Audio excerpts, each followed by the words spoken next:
Within each of us exists a kind of alchemy, a secret furnace where the dross of our daily irritations, if only we dare to look, can be transformed into pure gold. Recall for a moment that persistent prickle under the skin, that gnawing anxiety, a sudden disproportionate surge of anger when your boundaries are violated, or the inexplicable leaden weight of apathy that descends precisely when action is most needed. These are not merely inconveniences. They are dissonant chords in an inner symphony, the insistent whispers of a soul in turmoil.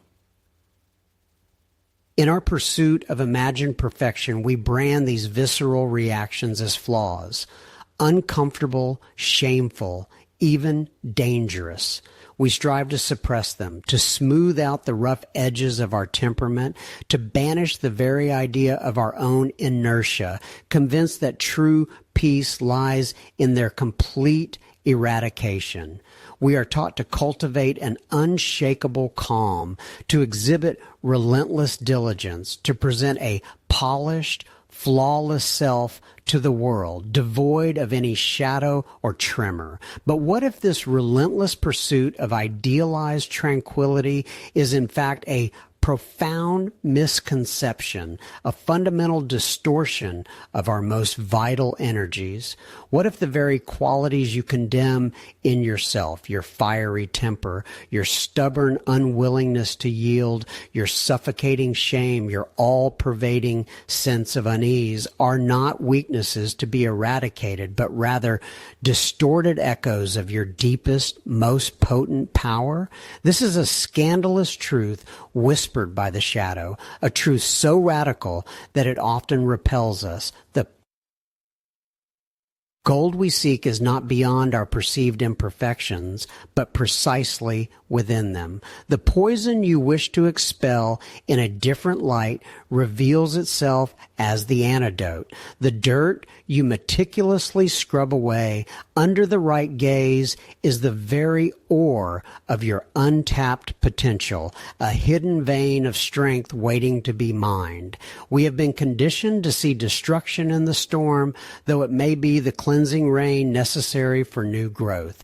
Consider the relentless surge of anger, so often suppressed beneath layers of politeness and fear, dismissed as irrational, destructive, a sign of vulgarity. Yet within its raw, untamed energy lies a precise blueprint of your inviolable personal boundaries, an unshakable conviction in the need to protect your space, your truth, your self-worth.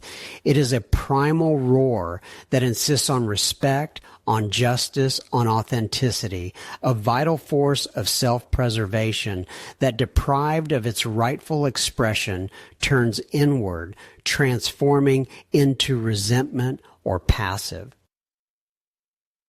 aggression. And what about the seemingly insurmountable weight of lethargy, that profound unwillingness to move, act, engage, so easily dismissed as mere laziness, a moral failing? This seeming inertia is often a deep, unheard call from the depths of your being, a desperate signal for true rest, for a different rhythm, for a recalibration of your very essence, a demand for nourishment beyond the superficial. It is the body's wisdom crying out for pause, for reflection, for deep replenishment that precedes any truly meaningful action, a quiet rebellion against an unsustainable pace or a path that drains your soul. They are not your enemies. They are guardians, albeit distorted and misunderstood, of a deep inner resource. They are keys, rusty and worn, to chambers within you that hold immense, unrecognized power. They are the voices of your authentic self, speaking a language you were taught to ignore or demonize. But how did these vital energies, this raw, untamed essence of your being become so distorted, so deformed, that they now seem like adversaries, threats to your well-being? Who decided that these powerful parts of you should be banished, locked away in the darkest corners of your psyche, deemed too dangerous or too shameful to exist in the light?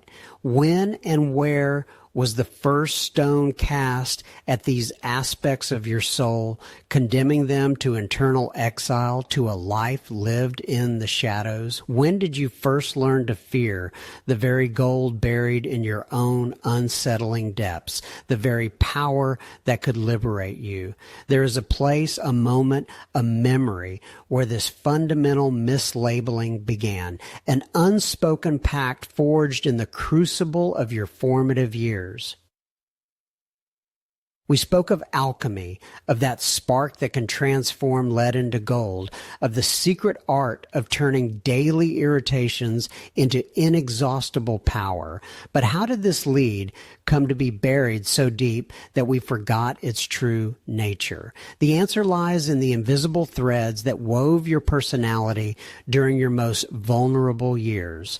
Recall when you first encountered judgment. Perhaps it was an outburst of pure, innocent anger when injustice befell you, and suddenly a cold stare, a stern reprimand, or worse, withdrawal. You were shown that this power, your ability to assert yourself, to protect your boundaries, was unacceptable. It was labeled as hysteria, rudeness, disobedience, and you, a child yearning for love and acceptance, locked that glowing ember deep inside, fearing to be burned again, fearing rejection. Thus anger, this powerful energy of self-protection, transformed into shame, into suppressed pain, and sometimes into passive aggression or chronic fatigue, masking a true need for self-assertion. Or perhaps it was your laziness, not idleness, but a deep intuitive need to stop, slow down, and reevaluate. In a world where productivity is elevated to a cult and every moment must be filled with action, this inner pause was branded as weakness, a lack of will. Lazy, perhaps an inner voice whispered, echoing something once heard, and you learned to drive yourself, to ignore the signals of body and soul, stifling this call for true rest and the intuitive flow of life. Your capacity for deep reflection, for creative pause, for replenishment was buried under layers of guilt and a relentless race. Every quality we now perceive as an impediment, be it unruly ambition that frightens with its power or unbearable vulnerability that we hide behind walls of cynicism, was once a pure, unformed manifestation of your essence. But the world you entered had its rules, often unspoken, but unyielding. These rules shaped your perception of what was permissible and what was forbidden. A parent's gaze, a teacher's reaction, a peer's scoff. Each such moment was like a hammer blow, forging your armor. You learned to be convenient, correct, acceptable. And you learn to cut off those parts of yourself that didn't fit the imposed norm to gain love, security, and recognition. You learn that to be accepted, you had to become smaller, quieter, less yourself. Thus, the shadow emerged, not as something inherently evil, but as a repository for everything banished from consciousness in the name of survival and social adaptation. These are not merely forgotten aspects. They are living, vibrating energies that were forced to go underground so as not to disrupt the fragile peace of your childhood. They did not disappear. They merely changed form, becoming a source of inexplicable discomfort, anxiety, and internal conflicts. They became gold buried deep beneath layers of fear and shame, awaiting their moment. And this banishment, this inner schism, has its universal consequences manifesting in each of us. This is not just a theory gleaned from ancient treatises or the whispers of mentors. It is a universal law permeating our psychology, like the invisible gravity that holds entire worlds in balance. We speak of the shadow, not as something mystical, but as a tangible repository of our banished selves. And its operating principles, however paradoxical, are simple and relentless. Imagine that within you, at the very heart of your psyche, exists a kind of tribe. Each member is a quality, an emotion, a need of yours, but at some point, under the pressure of the outside world, for the sake of acceptance, for the sake of love, you were forced to banish some of them. You told your anger, you don't belong here, you destroy. To your laziness, you are shameful, you are unworthy. To your unbridled joy, you are too loud, you are inappropriate. And now these exiles no longer sit by the common fire. They inhabit the periphery of your soul in wild, unlit lands, becoming internal outcasts. This is the metaphor of banishment from the tribe, an act of self-renunciation to conform to external ideals. But the banished do not disappear. They do not dissolve into nothingness. They live underground, accumulating power like unpaid debt energy. The interest on this debt grows daily, and sooner or later it will be called in. This energy cannot simply vanish. It seeks an outlet. It demands recognition. And if we refuse to accept it from within, it manifests externally through projections. We begin to see these banished from the tribe in other people with double the intensity of hatred, contempt, or irrational irritation. What we once rejected in ourselves now haunts us in the faces of those around us. A classic example of such inner drama, of such splitting and banishment, is brilliantly depicted by Robert Louis Stevenson in his strange case of Dr. Jekyll and Mr. Hyde. Dr. Jekyll, a respectable Victorian gentleman, sought to suppress all his indecent desires, all those instinctive, primal urges that didn't fit within the confines of his impeccable image. He didn't just suppress them, he separated them, embodying them in a distinct entity, Mr. Hyde. Hyde became the pure embodiment of everything Jekyll had banished from his inner tribe. Unbridled aggression, selfishness, the pursuit of instant gratification. And the more Jekyll tried to suppress Hyde, the more powerful and destructive his double became, eventually completely subjugating his creator. This story is not merely a fantasy, but a profound exploration of what happens when we refuse to integrate our shadows, when we refuse to pay the debts of our banished soul parts. And at times, these banished parts cry out their existence not from within, but from without, reflected in those who evoke a particularly strong, inexplicable aversion in us, like an invisible mirror held up to our own meticulously hidden qualities. If the shadow is a repository of our banished selves, how does it manifest in the external world? It acts as an invisible magnet, drawing to us those who embody our own rejected qualities. This is where the dance of projections begins, where the world becomes a mirror, reflecting not what we are, but what we have forbidden ourselves to be. Gaze into the face of someone who evokes irrational fury in you. Perhaps it's the tyrant, authoritarian, uncompromising, one who tolerates no objections and imposes their will without regard for anyone's opinion. They might be a boss, a colleague, even a family member. Their voice sounds like a verdict, their gaze like a whip. Why does their presence wound so deeply, causing not just irritation, but an almost physical repulsion, a burning desire to argue, resist, or conversely shrink in powerlessness. This tyrant is not merely an unpleasant person. They are a phantom woven from your own suppressed capacity for boundary setting, for direct expression of disagreement, for assertiveness. You banished your inner aggression, your will to power over your own life, your ability to say no without apology. And now, cloaked in another's flesh, it returns to you to remind you of itself, to provoke the anger you forbade yourself to feel, to instigate the conflict you so meticulously avoid.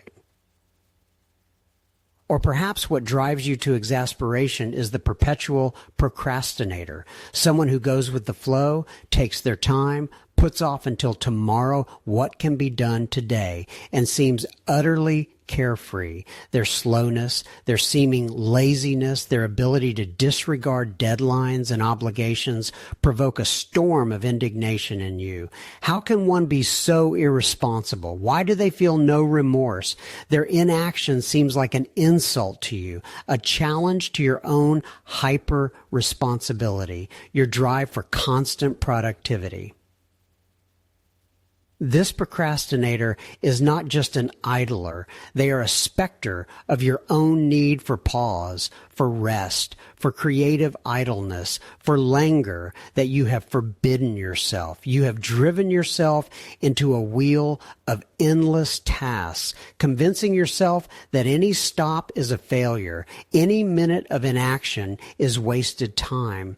And now this serene image teases you with their freedom from the burden of productivity, awakening hidden envy and an irrational desire to shake them, to make them move, because their peace is your own lost opportunity for peace.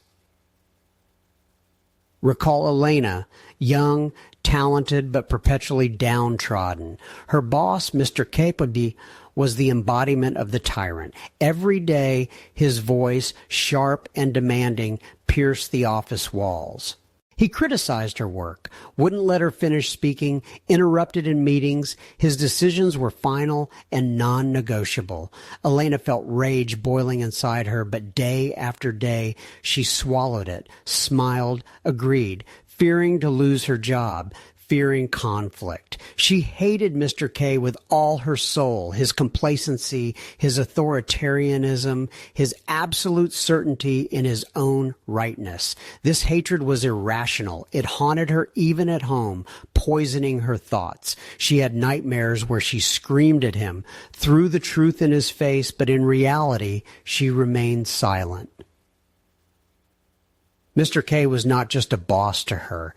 He was the embodiment of everything she despised in others and everything she forbade herself to express: strength, assertiveness, the ability to stand up for herself, even if it caused conflict. His aggression was a mirror of her own suppressed anger, her unexpressed boundaries, her walled-off will. Thus, these phantoms, these irritants, these hateful images we encounter on our path carry not a curse, but a message. They are not merely others' flaws, but distorted reflections of our own unrevealed gifts, our locked treasures, awaiting their moment to be liberated and transformed. So we have arrived at the very heart of this inner alchemy, to the point where the lead of perceived vices transforms into the gold of true power. If the external manifestations of the shadow are merely distorted messages, then what are they truly trying to tell us? What valuable ability or right have you forbidden yourself, banishing these demons into the dungeons of your psyche? Take anger, this fiery demon, so often branded as a destructive force, is actually a perverted manifestation of your capacity for self-protection, for setting boundaries. It carries the primal power of a warrior ready to defend their territory, values, and dignity. By suppressing anger, you haven't destroyed its energy. You merely deprived yourself of the right to assert your own self, to issue a resolute No, where the world encroaches upon your integrity. You forbade yourself to be the master of your own life, allowing others to violate your sacred boundaries with impunity. This inner guardian banished into the shadow becomes the very tyrant whose actions you condemn externally, but whose inner strength, the ability to express disagreement directly and fearlessly, you are afraid to embrace within yourself. Or consider laziness. Oh, this quiet, insidious demon, whispering of inaction, of perpetual postponement. We scourge ourselves for it, seeing it as a sign of weakness or lack of willpower.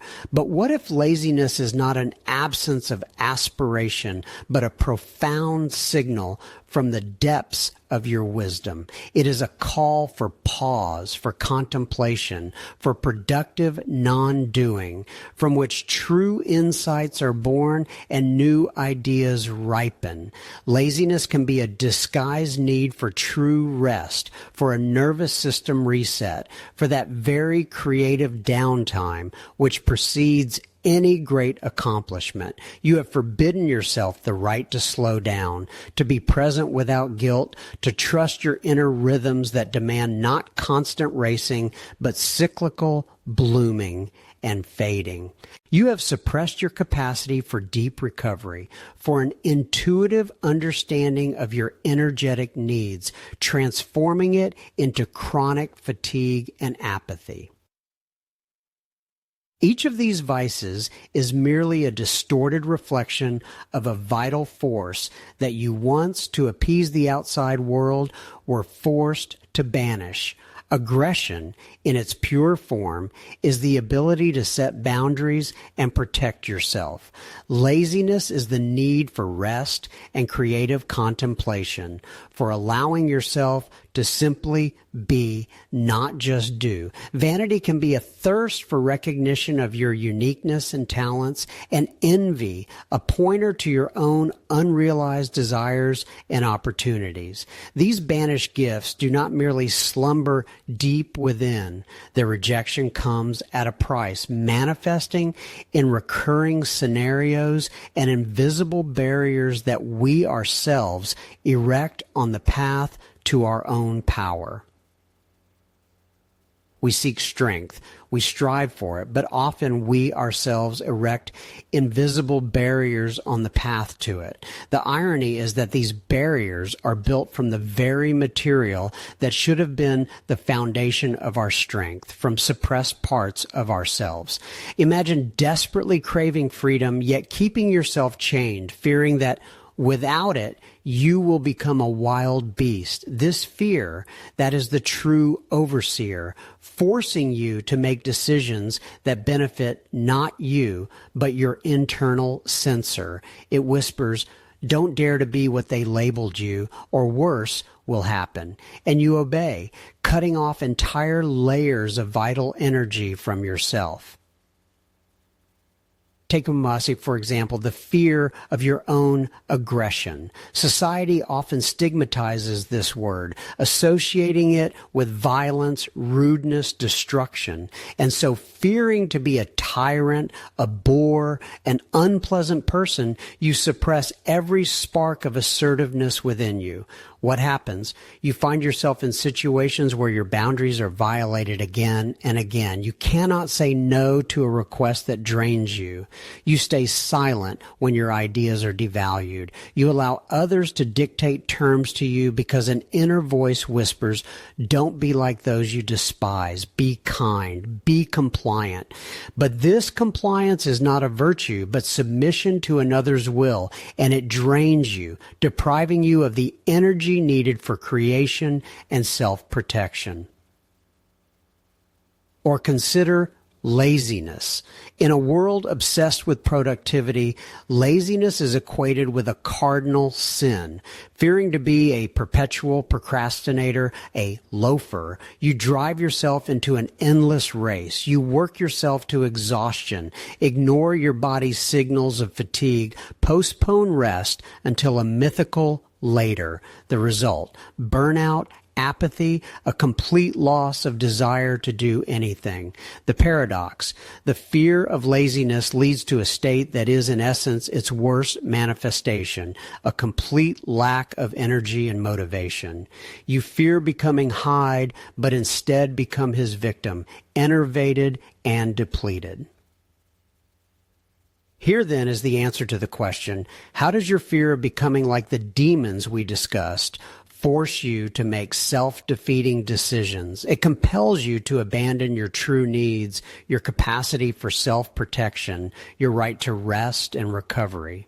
You sacrifice your integrity on the altar of correctness, shaped by others or long outdated perceptions. But it is important to understand, embracing these shadow aspects does not mean transforming into a despot or a loafer. It is not a call to rampage or total inaction. It is a call to conscious awareness. Aggression, in its pure form, is the ability to assert your boundaries, to say a resolute no when necessary. Laziness is a deep need for pause, for reflection, for that very doing nothing that is often fertile ground for insights and creative breakthroughs. We do not become monsters by integrating these parts. We become whole. We learn to choose when and how to express this energy instead of allowing it to control us from the underground or, what is worse, deprive us of it entirely. But there is another side to this alchemical coin, less obvious, yet no less insidious. Sometimes we not only reject what we consider our worst, but we also ignore what is our best, projecting it onto others as if giving them our unused gifts. We have already explored the depths of the shadow, that invisible storehouse where our sharpest and seemingly destructive impulses are sometimes banished. Anger, which could become a firm boundary, laziness, which whispers of an urgent need for rest. But there is another facet of this shadowy realm, no less important and sometimes even more insidious in its deceptive allure. It is not just a place of banishment for what we have rejected in ourselves. It is also a repository for what we haven't dared to acknowledge within ourselves. Imagine you stand before a glittering mirror but see not yourself, but the image of someone you admire immensely, whose achievements seem unattainable, whose charisma is dazzling, whose willpower seems otherworldly. This is not just admiration. It is a subtle form of projection that Carl Jung termed the golden shadow. We inadvertently transfer our brightest, most valuable qualities onto others, those facets of our own potential that we either haven't recognized or deemed too grand, too not us to claim for ourselves. Recall someone whose inner power, whose ability to assert themselves, whose capacity for creative breakthrough or for deep healing rest inspires reverent awe in you. This could be a historical figure, a successful entrepreneur, a beloved artist, or even a close friend whose serene calm or unyielding will seems like a miracle to you.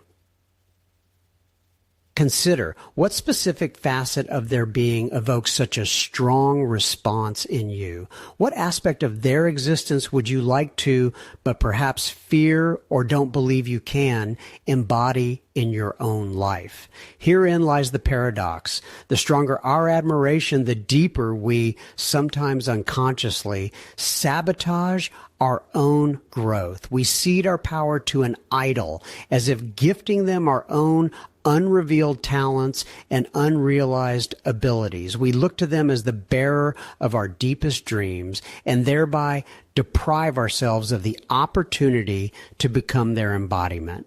We become enthusiastic spectators of a play in which we ourselves could play the leading role. This is not just a metaphor. It is a real psychological mechanism that prevents us from accessing our own golden deposits. When we see another's courage, another's capacity for self-expression, another's genius, we are, in essence, seeing an echo of our own suppressed or unclaimed gifts. And as long as these gifts remain given away to someone else, they cannot be activated within us. They remain in the shadow, but no longer as rejected vices, but as unclaimed treasures. Understanding this is the first step towards reclaiming what rightfully belongs to you. For true power lies not in finding an external idol, but in recognizing and integrating its qualities into your own being. And this reclamation of the gold hidden in the brightest corners of your shadow requires not only awareness, but also active engagement.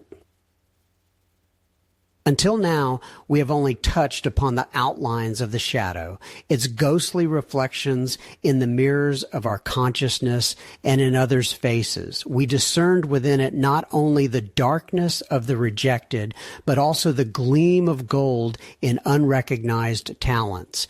However, true alchemy begins not with mere awareness, but with an act of reclamation, a decisive step towards what was banished, to integrate it, transforming it into a pure, directed force. This is not passive observation, but an active summoning of what seemed lost. Imagine that every flaw, every weakness that once seemed a shameful brand is actually just an uncut diamond awaiting the master's hand. Anger is not a destructive storm, but an indomitable energy capable of erecting impenetrable walls where before there were only shifting sands of compromise. It is a blueprint of personal boundaries, invisibly outlining the limits of what is acceptable and an unyielding will to protect them. Laziness is not a vice of idleness, but a wise call from the deep self, signaling a need for reset, for creative stasis, requiring a different rhythm, a different space for ideas to ripen. It does not call for inaction, but for a different kind of action, for pause, for contemplation, for recalibrating inner tuning forks. This new philosophy does not urge you to cultivate aggression or wallow in apathy. It calls for conscious mastery of every fragment of your inner map.